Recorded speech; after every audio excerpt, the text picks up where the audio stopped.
আসসালামু আলাইকুম, বিসমিল্লাহির রহমানির রহিম। সবাইকে স্বাগতম আমার চ্যানেলে। শুভ সকাল।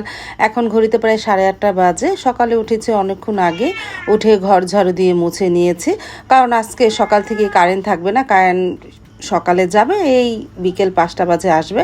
মনে করলাম ঘর ঝাড়ু দিয়ে মোছা লাগবে। গতকালকে তো শুধু ঘর ঝাড়ু দিয়েছিলাম, মোছা হয়নি। তাই আজকে সকালে উঠে ঘর ঝাড়ু দিয়ে মিছে কাপড় চোপড় ধুয়ে একদম গোসল করে বের হয়েছি, কারণ কারেন্ট থাকবে না, পানিও আর ওঠাতে পারবো না। তারপরে চা বসিয়ে দিয়েছিলাম। সকালে সব কাজ সেরে চা বানালাম। সাইদুল বাবাকে বললাম কি নাস্তা বানাবো, বলতে স্যার কোনো ঝামেলা দরকার না, তোমার তো একটু হাতে ব্যথা, তাহলে এই চা আর বিস্কুটই খাবো না। তারপরে এই যে রুটি আর বানালাম না, চা বিস্কুট খেলাম আমরা দুইজন। আর বড় মেয়ে শুয়ে আছে, আর ছোটো মেয়ে কোচিংয়ে গেছে। আর এদিকে বিড়াল ছানাগুলো আমাদের সাথে চা বিস্কিট খাবে। চা তো খাবে না, বিস্কিট খাবে। সুন্দর বিস্কিট দিলে ওরা খায়। আমি যেহেতু ঘরটা ঝাড়ু দিয়েছি, মুছেছি, এই জন্য ঘরে দিলাম না, বারান্দার সামনে দিয়ে আসলাম, আমার দরজার সামনে। ওখানে ওরা বিস্কিট খেলো, বিড়াল ছানাগুলো। আমি আর এখানে দিলাম না। তারপরে খেয়ে নিলাম চা বিস্কিট, সকালে নাস্তা, আলহামদুলিল্লাহ।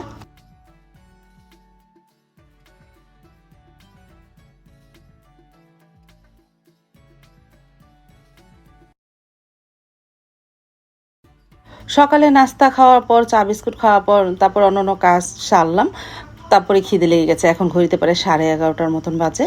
চা বিস্কুট খেলে আবার একটু খিদে লেগে, তারপরে সেদিনকার নুডলস ফ্রিজে ছিল, বের করে চুলায় গরম করে নিলাম। আজকে তো ওভেন চালাতে পারলাম না, কারণ কারেন্ট নেই। গরম করে খেয়ে নিলাম একটু সস দিয়ে, ঝাল ঝাল নুডলস।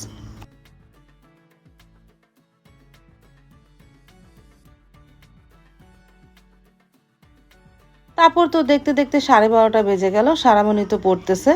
আর এদিকে ঘরগুলো তো সকালে গোছানো হলো। আর বাহিরে তো প্রচণ্ড রৌদ্র, কি আর বলবো, বৃষ্টি নেয় কয়দিন যাবৎ, প্রচণ্ড রৌদ্র। আর যে গরম, আর কি বলবো। তারপরে এই গরমের মধ্যে আজকে আর তেমন কিছুই না, শুটকির ভুনা করব ঢেঁড়স দিয়ে, পাতলা করে ডাল রান্না করব ঢেঁড়স দিয়ে, চচ্চড়ি না, পাতলা ডাল। আর আলু দিয়ে ডিম ভুনা করব, এই দুপুরের মেনু। আর গতকালকে যেহেতু মোরগ পোলায় আছে, যদি মেয়েরা খায় ওইটা খেয়ে না, বড় মেয়ে তো তেমন খাই না, ছোটো মেয়ে ওইটা হলেই চলে যাবে না, আর ওর জন্য আর কোনো ঝামেলা নেই। এজন্য আজকে শুটকি ভুনা করব আর ডাল রান্না করব। তারপরে তো শুটকিটা ছোটো ছোটো করে কেটে গরম পানিতে ধুয়ে নিয়েছে। আজকে আর থেতলেই নিয়ে নে, সাইদুল বলতেছে যে শুটকিটা একটু আলাম থাকবে না। আমি আচ্ছা।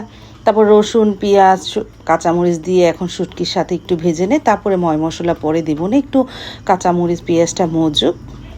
আর ভাতটা তো বলক এসে গেছে। আর এদিকে ঢেঁড়সগুলিও ছোটো ছোটো, মানে ছোটো না, একটু লম্বা লম্বা করে কেটে নিতেছি। তারপরে তো যেহেতু পেঁয়াজটা ভাজা হয়েছে, এখন আদা রসুন দিয়ে পানি দিয়ে দিয়েছিলাম। আর পানি দিব না, এই একটু বেশি পরিমাণ আমি পানি দিই। তারপরে আদা রসুন দিলাম, হলুদের গুঁড়া, মরিচের গুঁড়া, ধনিয়ার গুঁড়া দিয়ে মশলা কষানোও হবে, আর এদিক দিয়ে শুটকিটাও হয়ে যাবে। শুটকি তো অত বেশি পানি লাগে না, একবার পানি দিয়ে দিই আমি। তারপরে একটু লবণও দিব।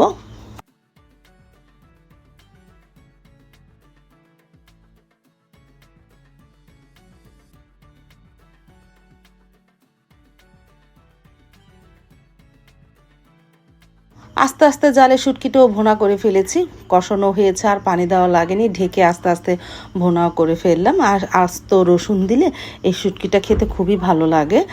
আর এদিকে আলু চিকন চিকন কেটে নিয়েছি, একটু ডিম ভুনা করব। আমার এই ডিম ভেজের সাথে একটু ধনেপাতাও দিয়েছিলাম।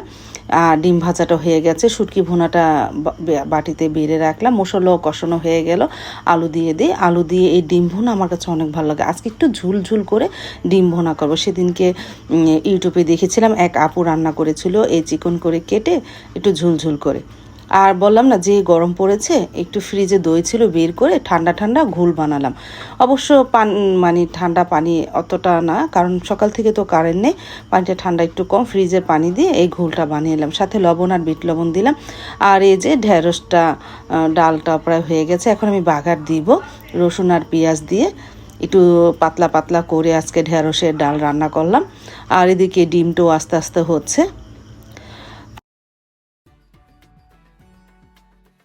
আর মনে পড়লো একটু কচি লেবু পাতা দিই, তারপরে যে লেবু পাতা দিয়েছি, সাইদুলের বাবাও চলে আসলো, সাথে করে সিঙ্গারা এনেছে একটা, 2টা সমোসা নিয়ে আসলো আমাদের জন্য।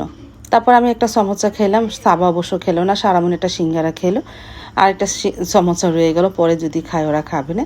আর এদিকে ঠান্ডা ঠান্ডা ঘোল দিলাম সাইদুলের বাবাকে, গরম থেকে তো এসেছে, খেয়ে খুব তৃপ্তি পেলো। তারপর তো দুপুরে রান্নাটা কমপ্লিট করে ফেলাম। বাহিরে তো প্রচণ্ড রৌদ্র, তুমি বলতে পারো আপু তুমি খালি রৌদ্র আর গরমের কথাই বলো, কি বলবো, রান্না করতে গেলে গরম লাগে, খেতে গেলে গরম লাগে, গরম তো দিন গরম লাগবেই। আর কি বলবো, আল্লাহ কবে যে একটু বৃষ্টি দিবে, বৃষ্টি হলে ভালো লাগে আমার কাছে, শীতের দিন আর বৃষ্টির দিন আমার বেশি ভালো লাগে। তারপরে তো দুপুরে রান্নাটা হয়ে গেছে, এখন টেবিলে নিয়ে আসলাম, আমি আর সাইদুলের বাবা খেতে বসে পড়লাম। এই যে প্রথমে শুটকি নিলাম, পরে ডাল নিব, শুটকি দেখে এনে।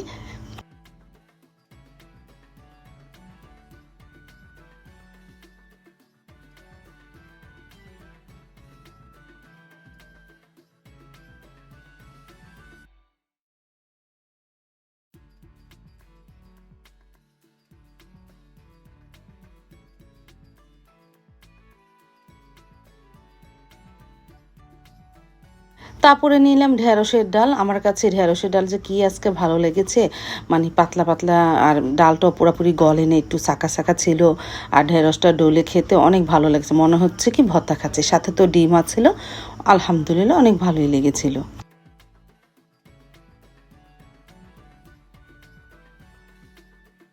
দুপুরে খাওয়া দাওয়ার পরে তো আর ভিডিও করা হয়নি, কারেন্ট আসার পরে, মানে বিকেল 5টা বাজে কারেন্ট আসার পরে ঘর দুয়ার গুছিয়েছি, দুপুরে খাওয়ার পর থাল বাসন আছে এগুলি সব ধোয়া পাকলি করেছি। এই দেখতে দেখতে সময় চলে গেছে, সন্ধ্যার সময় সারামণিকে পড়তে বসেছে, সারামণির তো সামনেই পরীক্ষা।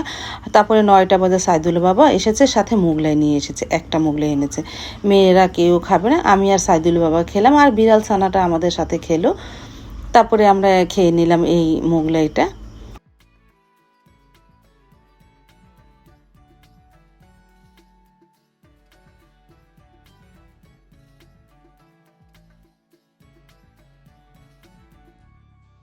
মোগলাই তো খাওয়া হয়ে গেল, আর সারামণি একটা প্যাকেট, মানে গিফটের প্যাকেট ওর বাবাকে নিয়ে দিচ্ছে, যে বাবার জন্য একটা গিফট রেখেছে, কি গিফট তোমাদের দেখাচ্ছে।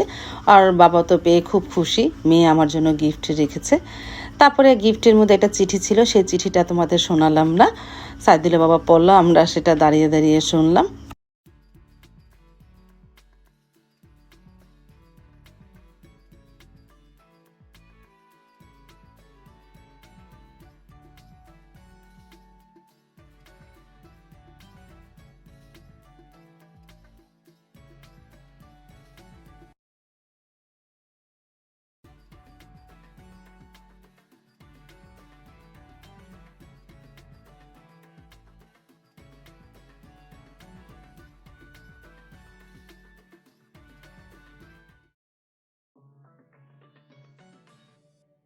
তারপরে গিফটটা দিয়েছে ছোট মেয়ে সারামণি, বাবাকে গিফট দিয়েছে, 500 টাকা দিয়েছে, ও জমিয়ে মাঝে মাঝে ওর বাবাকে গিফট দেয়। এই যে আজকে একটু ভিডিও করতে বলেছিল, আমি সেই ভিডিওটা করলাম। এই যে বাবা তো খুব খুশি। আজ তাহলে এই পর্যন্ত, দেখা হবে আগামীকালকে নতুন আরেকটা ব্লগ নিয়ে। আল্লাহ হাফেজ।